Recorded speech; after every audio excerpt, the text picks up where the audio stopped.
Hello, welcome to Breakfast Central here on News Central Television, your ultimate morning companion where we bring you the best of news, insightful conversations and discussions. Sit back, relax, and welcome to Breakfast Central. A special welcome to our viewers on Go TV. I'm sure you're excited about the magic of News Central TV. Yes, we bring you this every day, every single day of the week. I am Gbenga and Olive. And I am Olive. 2 days to International Women's Day counting down. And here on Breakfast Central, we are celebrating every of our female viewers in Nigeria, around the world, from wherever you're watching. Men, don't worry. We'll celebrate you after International Women's Day. I think I don't be jealous. No, we also join in celebrating. Thank you so much. Thank you very much. My name is Olive. Too many stories to explore today, but of course, one major story that has been in the news is the story of Senator Natasha Akpoti-Uduaghan versus, in fact, the Senate. If you go to the National Assembly's page, they titled the video there saying Senator Natasha Akpoti-Uduaghan versus the Senate. And I don't know if it's Senator Natasha versus the Senate, as opposed to Senator Natasha Akpoti-Uduaghan versus the Senate President. Anyway, yesterday at the sitting, she of course brought forth a petition trying to get them to ensure that the matter between her and the Senate President is referred to the Ethics and Privileges Committee so that they can have a look and see, investigate and all the necessary things that need to be done to first find out what the true situation is. Then some of the senators then start to share their opinions or standing on what the rules are. Other 40 is what they cited, and in other 40 they had said there that Senator Natasha Akpoti, or a senator who is bringing forth petition, one, should ensure that they're not the ones signing it themselves, and that two, if the matter is sub judice, then there's no way they can discuss it. She, of course, had talked about her own angle, saying that the matter is not sub judice. But away from all that was happening inside the Senate, can you believe that whilst our distinguished senators were senating, allow me to use that word, Nigerians were protesting outside the National Assembly?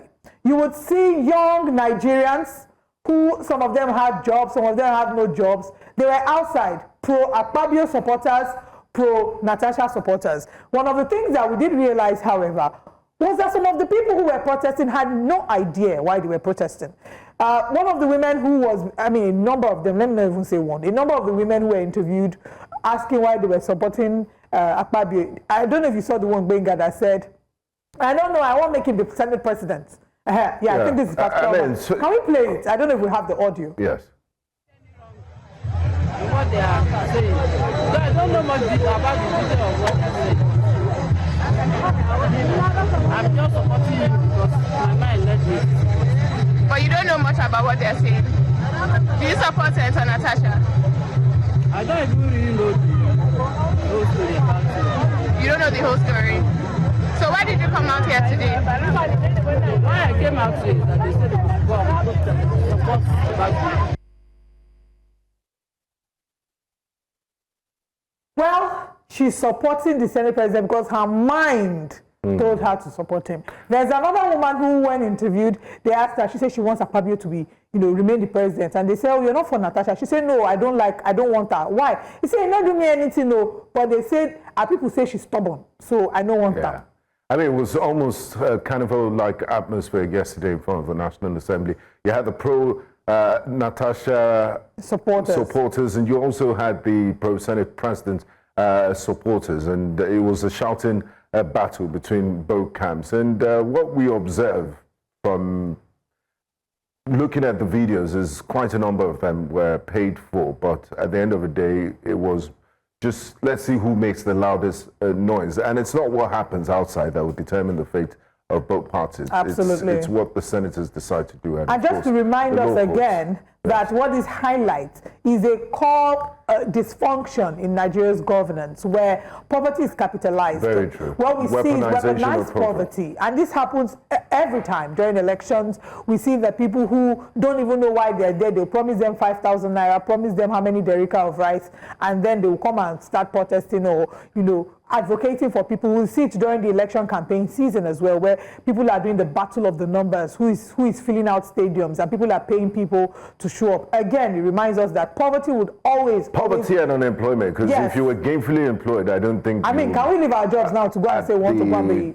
office hours to go and protest. But that's not to say that there aren't people who legitimately were protesting because they believe and they support a certain cause. There were, of course, certain people who knew why they were there. But the majority of people there, we saw that a number of them were just sponsored, and it's really sad. Okay, moving on to other matters in our wake-up conversations. This is good news, and it's an initiative from the minister that has been known in government circles and in Abuja. People call him Star Boy, and I'm talking about the Interior Minister, Olubunmi FC. Ojo. Yes, the Star Boy in the Interior Ministry. He has come up with a great initiative and is keeping up with global best practices. This is 2025. You don't need people to be asking you, no, it's happy weekend. Happy weekend. Yes. Welcome. Safe journey on your travels. Anything for the girls. So the Minister of Interior has introduced e-gate solutions, and it says you can renew your international passport anywhere in the country. So the e-gate solutions, this is what it does. If you have a Nigerian international passport, you don't have to queue on the ECOWAS or other countries' queue. You just have to tap and go, and it reduces your wait time. It makes for a seamless entry, and it reduces human interaction. Absolutely. And it's when you have all those human interaction, that's where they begin to ask, Oga, what do you bring come? It says the era of Oga, what do you bring come is over. Well, I don't know about that, but it sounds like great news, because the truth is, if we're keeping up with modern best practices around the world, in a number of countries, a number of airports, you don't see even your boarding pass. You already have your boarding pass on your phone from your house. When you get there, you scan your boarding pass and you go through. There's nobody telling you, bring your boarding pass, let's have a look at it. Everything is automated. But let's take a look at this video. And of course, for our border control, I know you are aware, for those of you that came in not too long ago, you know our e-gate solution is already there. Because when I came on board, I mean, when you go to UK, you get to Heathrow, you see British citizens. When both of you land and whatever, you know, when you get to immigration, they do bye-bye, they pass their e-gate, they go. You have to go and wait. So I just thought that it's something in JFK, anywhere in the world. And I just thought that as a Nigerian, when you get to Nigeria, it's unacceptable for you to be going through the pain that you go through when you're abroad. So there should be something that welcomes you home. And today, our e-gate solution is already up and running. Lagos Airport has been fully deployed. Abuja is fully deployed.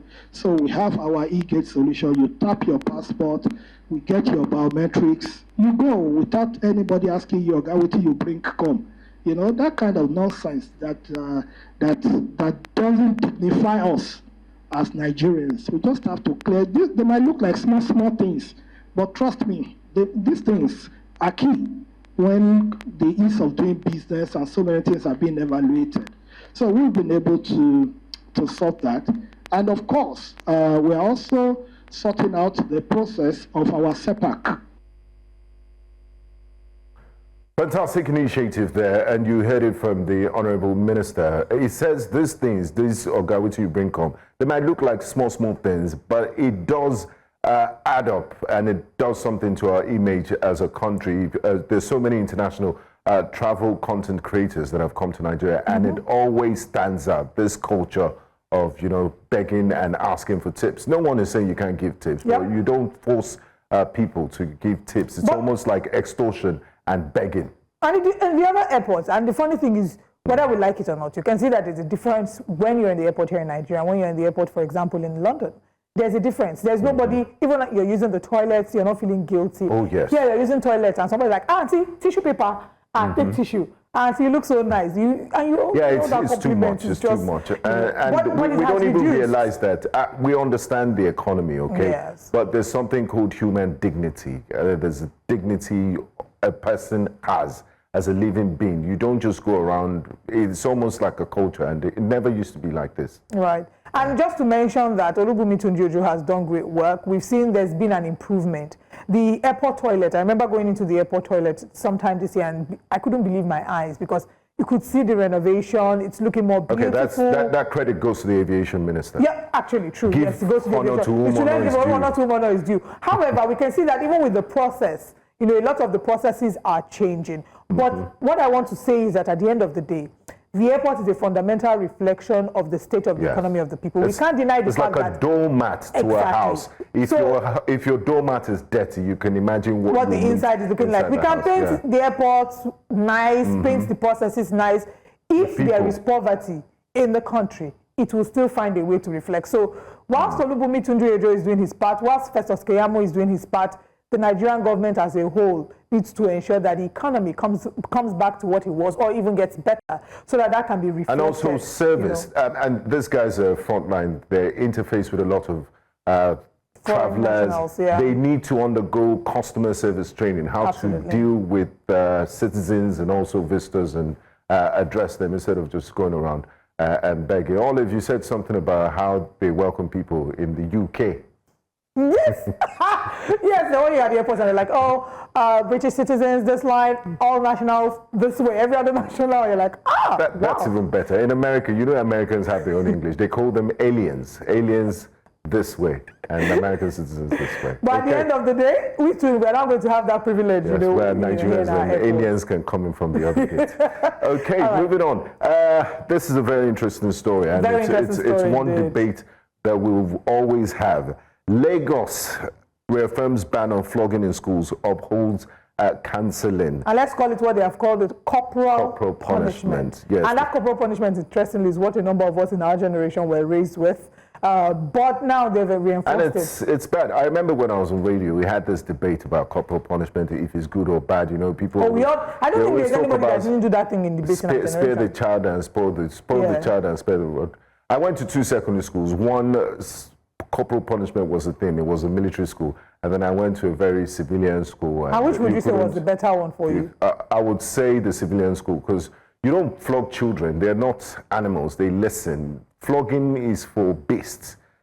Even if the child is a baby, you can take away privileges like their PlayStation, their TV time. If they were meant to go to vacation in America, they can go to South Africa. Those kind of... Wait, guys, is that how your parents raised methods? I mean, look, I turned out very well. So you did a fantastic job.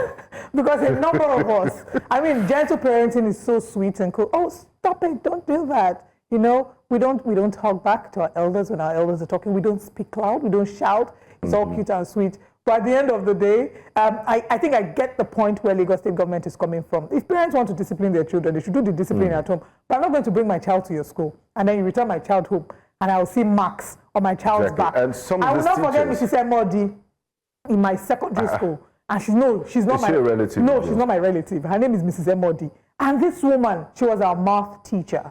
By the time she comes into the class, they gave her a very terrible name. I'm not sure I can call that name on air. She would flog everybody if she comes into the class and people are making her. Why? She just liked being that terror. It's so nice. And these impressions, look at you, almost 50 years later, you still remember her.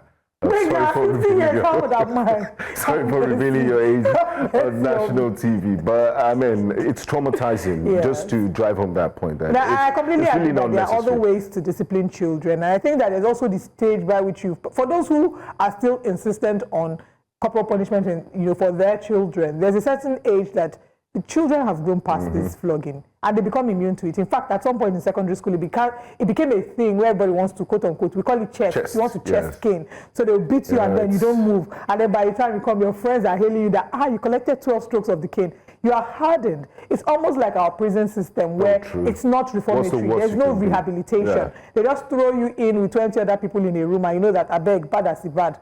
They're just going to treat us poorly. Olive, these days, the flogging is even more intense because when we're growing up, there was no sports betting. You might have a teacher that is a Chelsea fan, most likely. Or an Arsenal fan. And he has gone to carry go and he loses his bets. He would use that anger to flog the hell out of students. So it's not a good thing. And kudos to Lagos State government. Great. And I'm glad that it's also innovative and forward-thinking. And I'm glad that this has been instituted so that it covers not just the teachers, but the students. Because I remember in secondary school, I had a student beat me. She was a class ahead of me. She was a senior.